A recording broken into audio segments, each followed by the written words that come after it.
July 1, 2003. Two men walk into a conference room in San Carlos, California. One is Martin Eberhard, a brilliant electrical engineer, a serial entrepreneur, a man who had already co-founded two technology companies and sold them both. He was the visionary, the dreamer, the one who believed with every fiber of his being that the future of transportation was electric. The other is Mark Tarpenning, a software engineer, a pragmatist, a man who could build the digital infrastructure that would make Martin's wildest ideas actually work. Together, they had spent months designing something that didn't exist yet: an electric sports car. Not a golf cart, not a glorified lawnmower, a real sports car.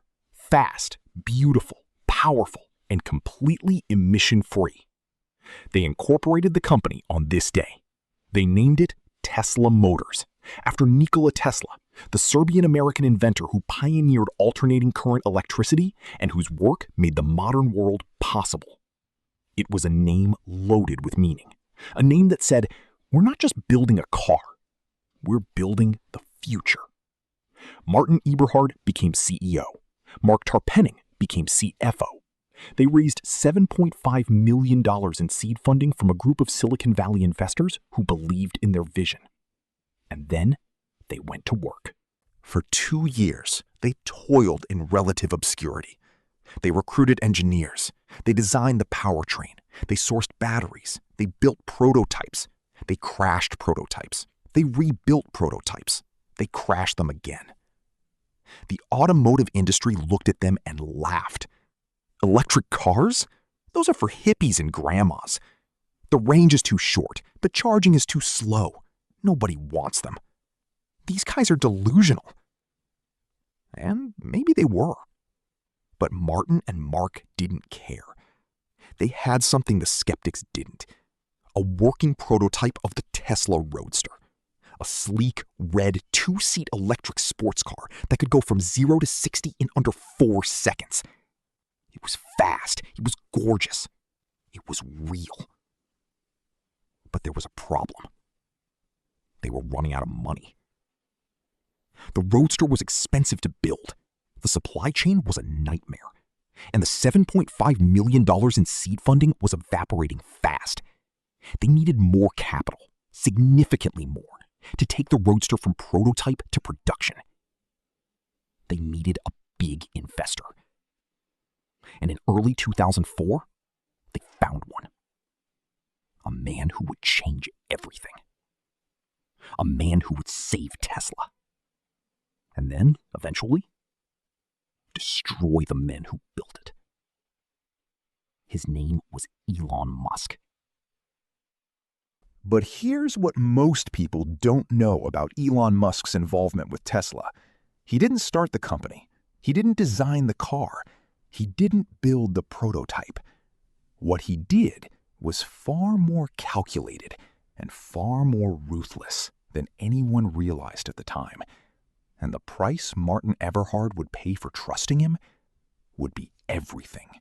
By 2004, Elon Musk was already a legend in Silicon Valley. He'd co-founded PayPal, the online payment system that revolutionized e-commerce, and sold it to eBay for $1.5 billion. He was 33 years old, he was worth over $100 million, and he was looking for his next obsession. When Martin Eberhard reached out to Musk through mutual connections, Elon was immediately interested. Not because he cared about electric cars, not because he had a passion for sustainable energy, because he saw an opportunity. Elon flew to San Carlos to see the Roadster prototype. He test drove it, he felt the acceleration, he saw the engineering. And he made an offer. $6.5 million for a majority stake in Tesla. Now, let's put that number in perspective. Martin and Mark had already invested their own money, their life savings, into the company. They had built the prototype from scratch, they had recruited the team, they had done all the hard work. And now this guy, this PayPal billionaire, was offering $6.5 million to own more than half of everything they created? It felt like a slap in the face. But they were desperate. The money was running out. The Roadster needed millions more to reach production. And Elon Musk wasn't just offering cash, he was offering credibility. His name alone would open doors that had been slammed shut for 2 years. So Martin and Mark said yes. Elon Musk invested $6.5 million and became the chairman of the board and the largest shareholder of Tesla. Martin Eberhard remained CEO. And for a brief, shining moment, it seemed like the perfect partnership. The visionary engineer and the billionaire financier. Together, they would change the world. But Elon Musk had a condition buried in the investment agreement, a condition that Martin Eberhard didn't fully understand at the time. Elon wanted control. Not just financial control, operational control. He wanted to be involved in every major decision. He wanted to shape the company's direction. He wanted to be more than an investor. He wanted to be the face of Tesla. And slowly, methodically, over the next 2 years, that's exactly what happened. Elon began attending every board meeting. He began questioning every engineering decision. He began pushing for changes to the Roadster's design, changes that Martin resisted. The tension between them grew. The disagreements became public. The board, which Elon now controlled, began siding with Elon. And in 2007, the board made a decision that would shatter Martin Eberhard's world. They fired him. The man who founded Tesla, the man who named it, the man who built the prototype, the man who believed in electric cars when nobody else did. Fired by his own board at the company he created. Martin Eberhard was escorted out of Tesla Motors on a Friday afternoon. He was given a severance package. He was told to sign a non-disclosure agreement. And he was erased from the story. Elon Musk stepped in as CEO, and the world was told that Elon Musk founded Tesla. But firing the founder was just the beginning, because in 2008, Tesla faced a crisis so severe, so existential, that it nearly destroyed the company forever. And the man who saved it, Elon Musk, did so in a way that would cost him everything he had. Everything. December 24th, 2008, Christmas Eve. Tesla Motors has 9 days of cash left. Not 9 months, not 9 weeks, 9 days. The company is bleeding money. The Roadster, the car that was supposed to save Tesla, is a production nightmare. Every single unit costs more to build than they sell it for. They've delivered fewer than 150 cars. The global financial system is collapsing. Lehman Brothers has failed. Bear Stearns is gone. The entire world is in the grip of the worst economic crisis since the Great Depression. Nobody is buying luxury sports cars, especially not $109,000 electric ones. And Tesla is dying.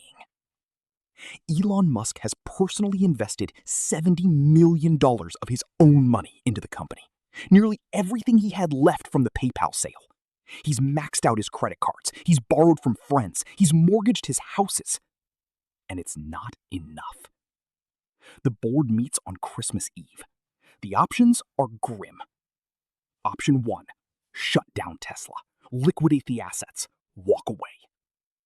Option 2, find emergency funding, somehow, in the middle of the worst financial crisis in 80 years. Elon chooses option 2. But here's the thing. Elon Musk is not a man who does things halfway. He doesn't just try to save Tesla, he bets everything on it. He takes his last remaining personal funds, approximately $20 million, and pours it into the company. He calls every investor he knows.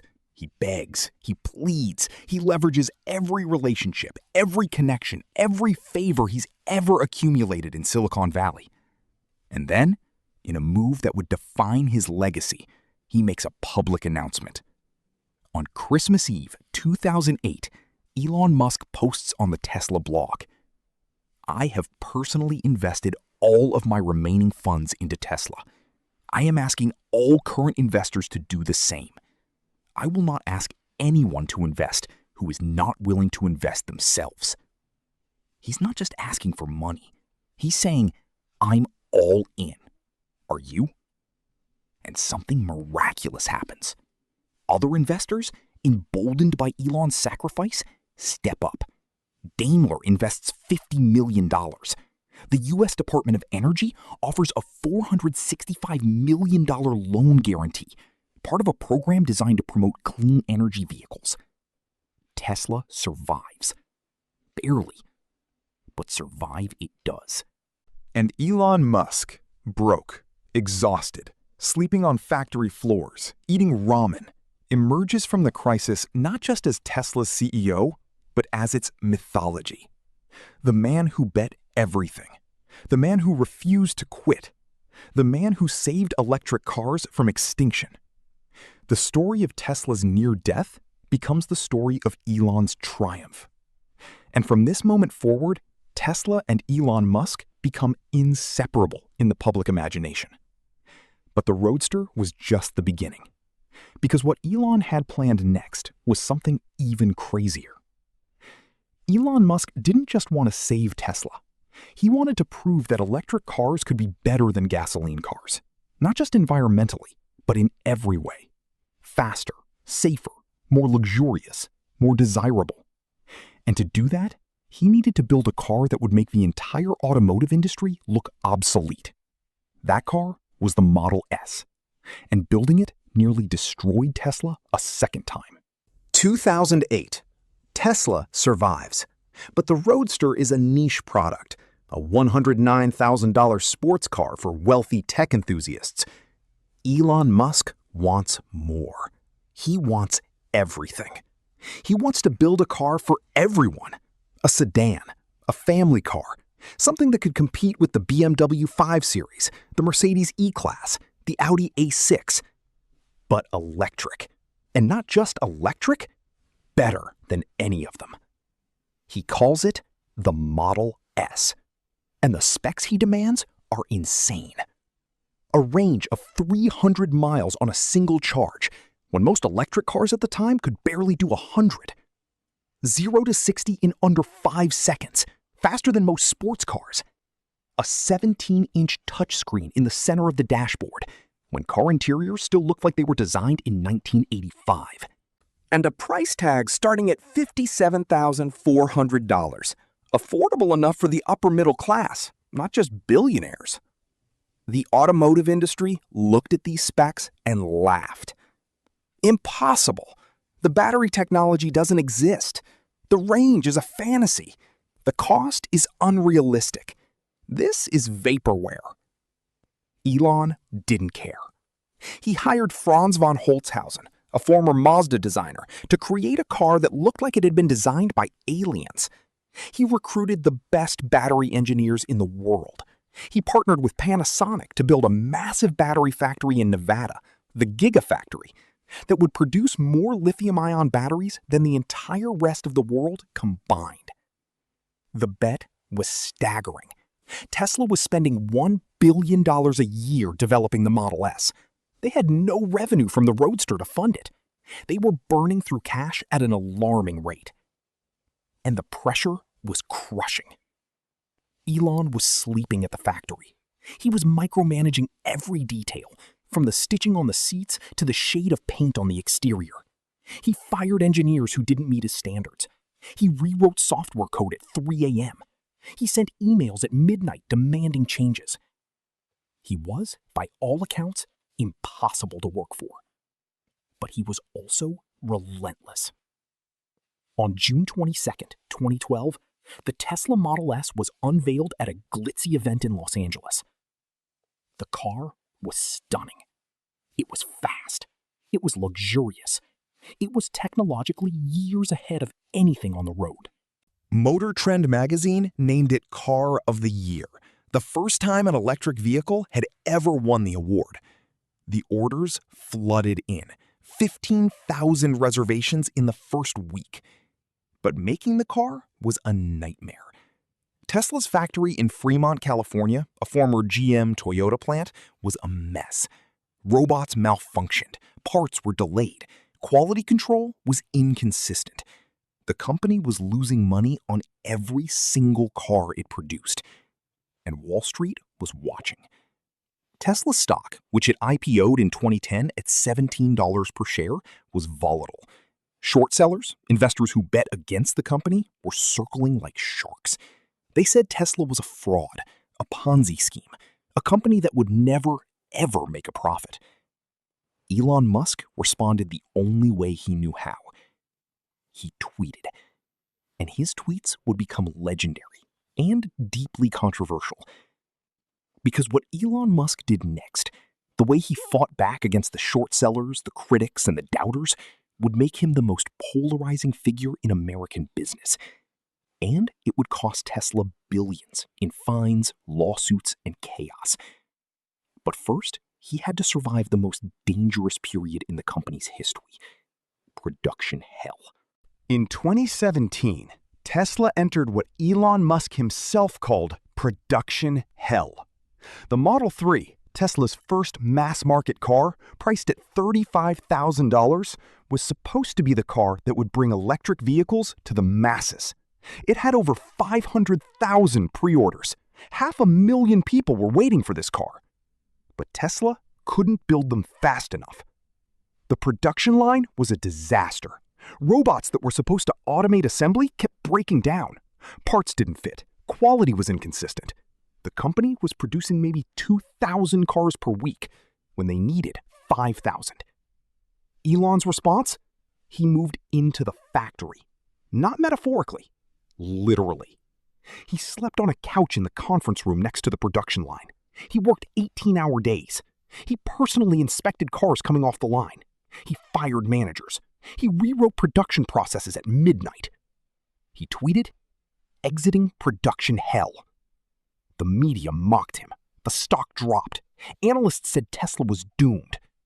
But Elon didn't stop. He did something unprecedented in the automotive industry. He built a tent factory, a massive temporary structure erected in the parking lot of the Fremont plant where workers assembled Model 3s by hand, around the clock, 7 days a week. It was insane. It was desperate. It was brilliant. By the end of 2017, Tesla was producing 5,000 Model 3s per week. By 2018, they hit 7,000 per week. Production hell was over. But the cost was enormous. Tesla lost $2 billion in 2017 and another $1 billion in 2018. The company was burning through cash at a terrifying rate.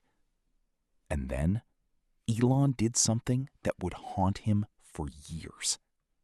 On August 7, 2018, Elon Musk tweeted, "Am considering taking Tesla private at $420, funding secured." The tweet sent Tesla's stock soaring 11% in a single day.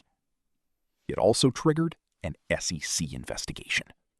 Because the funding was not secured, Elon had no deal in place, no investors lined up, no bank commitments.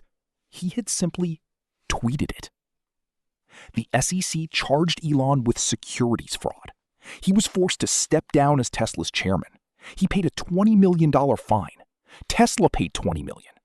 He was also forced to have his tweets pre-approved by a lawyer, a restriction that he would chafe under for years. It was the most expensive tweet in history. But even amid the chaos, even amid the lawsuits and the controversies and the sleepless nights, Tesla kept growing. The Model 3 became the best-selling luxury car in America in 2019, beating the BMW 3 Series, the Mercedes C-Class, and the Audi A4. An electric car was outselling every German luxury sedan on the planet. The automotive industry, which had spent 130 years perfecting the internal combustion engine, was being disrupted by a company that was barely 15 years old. And Elon Musk was just getting started. Because the car was only the beginning. Elon Musk had a grander vision, one that went far beyond automobiles. He wanted to conquer energy, space, artificial intelligence, and human consciousness itself. And the company he built to do it would become the most valuable car company in the history of the world. But at what cost? Let me give you the numbers. As of 2024, Tesla Inc. is valued at approximately $800 billion to $1 trillion, making it one of the most valuable companies on Earth. More valuable than Toyota, more valuable than Ford, GM, Honda, and Nissan combined. Tesla sells over 1.8 million vehicles per year across 150 countries. The Model Y is the best-selling car in the entire world. Not just electric cars, all cars. In 2023, the Model Y outsold the Toyota Corolla, the Ford F-150, and every other vehicle on the planet. Tesla's gigafactories, massive manufacturing plants in Nevada, Shanghai, Berlin, and Texas, produce more batteries than any other facility in human history. Tesla's energy division, solar panels, Powerwall home batteries, and Megapack grid storage, is growing faster than the auto business. Tesla's full self-driving software, still in beta, still controversial, still imperfect, represents a bet on the future of autonomous transportation that could be worth trillions if it works. And Tesla's supercharger network, over 50,000 charging stations worldwide, is the largest fast-charging network on Earth, giving Tesla owners the ability to drive cross-country for free.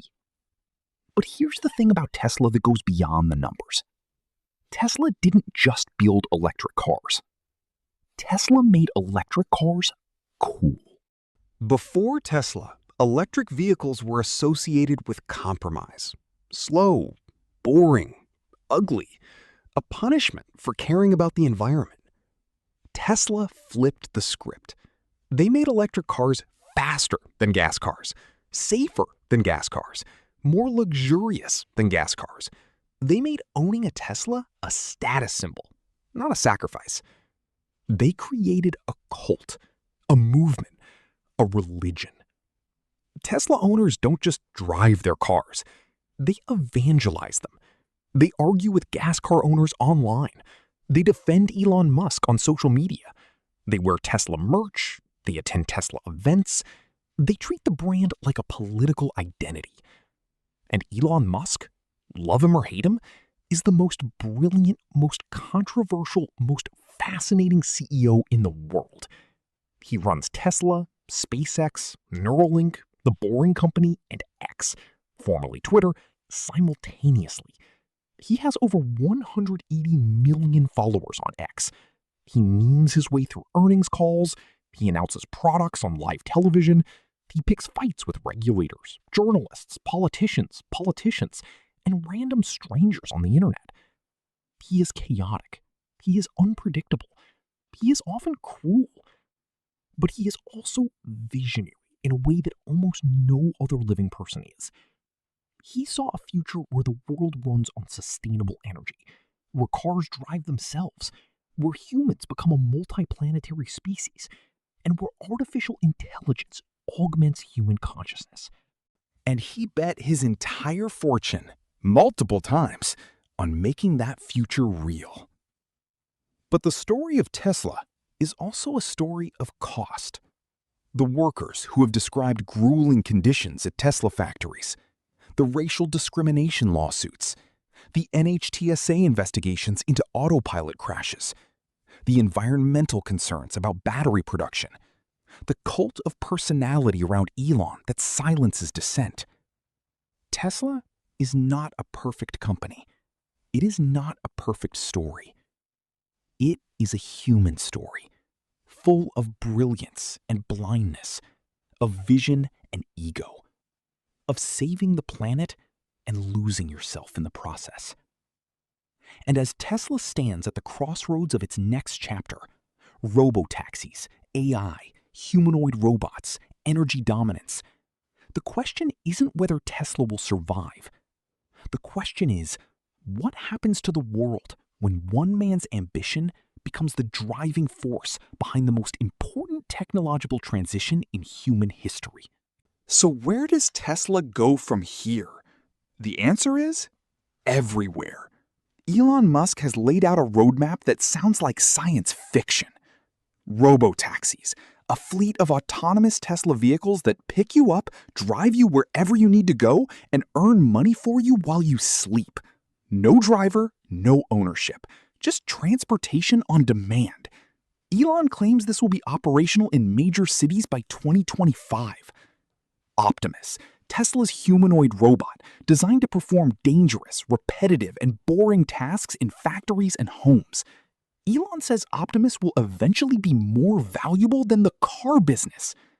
Tesla Energy, a global network of solar panels, home batteries, and grid-scale storage that could make Tesla the world's largest energy company. Full self-driving, software that could eventually make human driving obsolete, transforming Tesla from a car company into an AI and robotics company. If even half of these visions come true, Tesla won't just be the most valuable car company in the world, it will be the most valuable company, period. But there are enormous risks. The competition is intensifying. BYD, a Chinese automaker, is now selling more electric vehicles than Tesla. Rivian, Lucid, NIO, XPeng, all are fighting for market share. Traditional automakers like Ford, GM, and Volkswagen are investing hundreds of billions in electrification.